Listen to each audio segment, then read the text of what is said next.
Par moins 73%. Au-delà des gros chiffres annoncés, quels impacts sociaux concrets dans nos vies à tous et à toutes, à l'échelle régionale et locale, des coupes budgétaires prévues en région Pays de la Loire? Qui es-tu et que fais-tu? Je m'appelle Timothée Barini, je suis le gérant d'une SARL qui s'appelle WIT, qui est un petit café culturel à Angers qui a ouvert il y a 3 mois. Et je suis également président d'une association qui s'appelle Format et qui est une résidence d'artistes à Beaucouzé. Donc WIT, c'est un petit café culturel, comme je le disais, qui accueille des initiatives de projets portés par d'autres. Donc ça peut être des concerts, ça peut être des expositions, des projections, etc., des débats, des sociétés, toujours à partir du prisme culturel et artistique. C'est aussi un lieu où on valorise la création culturelle. Donc là, le projet commence avec un collectif d'artistes que j'ai rencontré en arrivant sur Angers il y a 5 ans et dont on vend les œuvres, mais qui ont aussi pour mission d'animer le lieu avec des ateliers, des rencontres, etc. L'idée étant d'aller effectivement un peu plus dans le détail de leur discipline et de leur technique qui vont un peu au-delà de ce qu'on voit habituellement. En parallèle, donc effectivement, je suis, donc, comme je le disais, président de Format, qui est une association qui a vocation à accueillir des artistes en résidence à Beaucouzé. Je suis associé à Anne Bourreau pour ce projet-là. La résidence est chez elle, le lieu de résidence est chez elle. Donc on avait l'idée, jusque-là en tout cas, de faire de ce lieu un écrin vraiment dédié à la création. Donc on accueillerait des artistes par le biais d'appels à candidature, en lien avec des partenaires culturels que sont des structures et associations culturelles du territoire, à destination d'artistes art visuel et écriture. Voilà pour ces 2 projets. Si je te dis moins 73%, tu réponds Moins 73%, pour moi, c'est un coup de massue parfaitement incompréhensible. Évidemment, il y a, une décision politique, on va dire, qui pourrait être animée par des convictions que je ne partage pas. En l'occurrence, si c'est le cas, je ne partage pas ces convictions. Mais pour moi, en fait, le problème, il est autre, il est ailleurs. Là, je pense que on a affaire, en fait, plutôt à quelque chose qui est une décision totalement arbitraire et complètement animée par un ego carriériste. Donc voilà, c'est peut-être un petit peu radical comme vision, mais moi j'ai sincèrement l'impression que cette décision est animée par des aspirations plus grandes que régionales, à savoir peut-être ministérielles, nationales en tout cas, parce qu'effectivement les justifications ne sont pas très cohérentes. Et par ailleurs, on voit bien effectivement qu'il se passe des choses pour la présidente de la région actuellement, en particulier dans son parti Horizon. Bref, donc il y a quand même, de mon point de vue en tout cas, de quoi douter effectivement de la sincérité politique de ces décisions-là, même si évidemment d'un point de vue idéologique, je pense qu'on est quand même sur quelqu'un qui est assez convaincu par ce genre de décision. Par ailleurs, c'est moins 73%.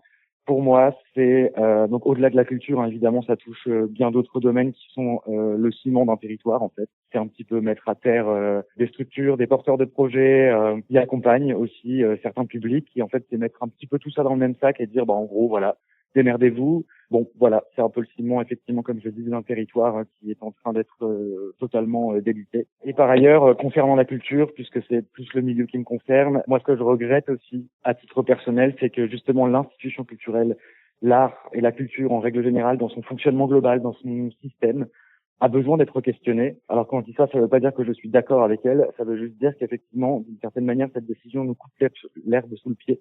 Parce qu'au vu du contexte, au-delà du contexte économique, mais aussi au-delà du contexte international, au-delà du positionnement des artistes, la manière dont les arts se développent et se montrent maintenant, je pense qu'il y a une réflexion qui est vraiment nécessaire justement sur le système qui permet cette culture en France.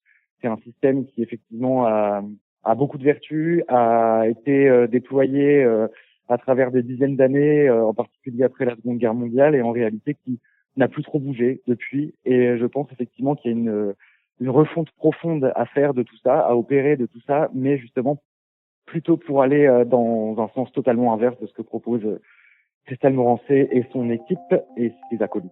Voilà. Et maintenant?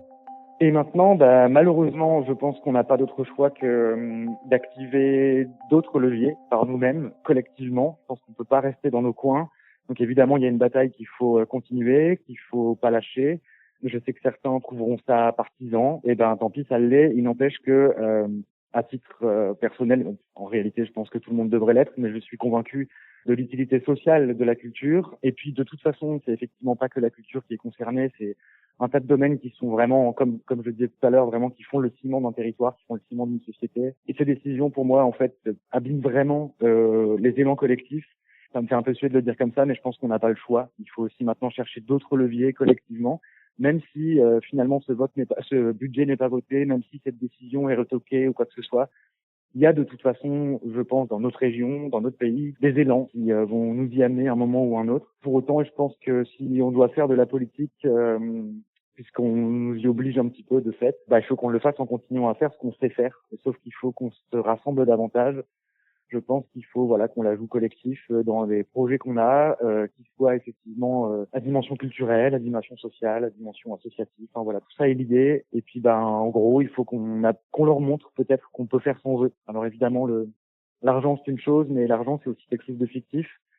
Qui en réalité n'existe pas. C'est peut-être même la pire invention de l'homme. Peut-être qu'on peut essayer d'activer d'autres leviers que l'argent pour continuer nos projets. Après, c'est facile à dire. Et moi, le premier, je sais qu'il faut que je paye mes factures, paye mon emprunt bancaire, ce genre de choses. Donc, il n'y a pas le choix. L'argent, on peut pas y couper. Mais voilà, moi, j'ai envie de réfléchir aussi collectivement à d'autres leviers. J'ai pas non plus envie de toujours me battre avec ces personnes-là parce que c'est aussi les mettre au centre du jeu en permanence. En fait, j'ai envie qu'on soit, nous, collectivement, au centre du jeu et qu'on se défasse un peu de leurs petits égos complètement carriéristes et déconnectés de la réalité. Et pour conclure, ton mot de la fin serait? Mon mot de la fin serait go, on y va. En fait, on a un territoire riche dans tous les sens du terme. Il y a plein d'idées, il y a plein de projets, il y a plein d'artistes, il y a plein de porteurs, porteuses de projets, il y a plein de gens qui ont des besoins. Là, encore une fois, je pense que ce sujet, il faut qu'il dépasse la culture. Moi, je parle évidemment avec mon point de vue et mon prisme à moi, des choses que je sais faire et que je maîtrise. Mais c'est aussi la précarité qui est touchée. Enfin, moi, je pense aussi au sport, à l'égalité homme-femme, aux missions locales, toutes ces choses-là qui donnent aussi, mine de rien, qui participent aussi à donner du sens aux projets culturels et artistiques. Mon mot de la fin, c'est que maintenant, je crois que j'ai envie de transformer cette colère en motivation et puis, dans la mesure du possible, essayer d'être moteur quand je dois être moteur et que je peux l'être, et puis de rejoindre des projets qui sont peut-être portés par d'autres personnes moteurs. Enfin voilà, allons-y collectivement.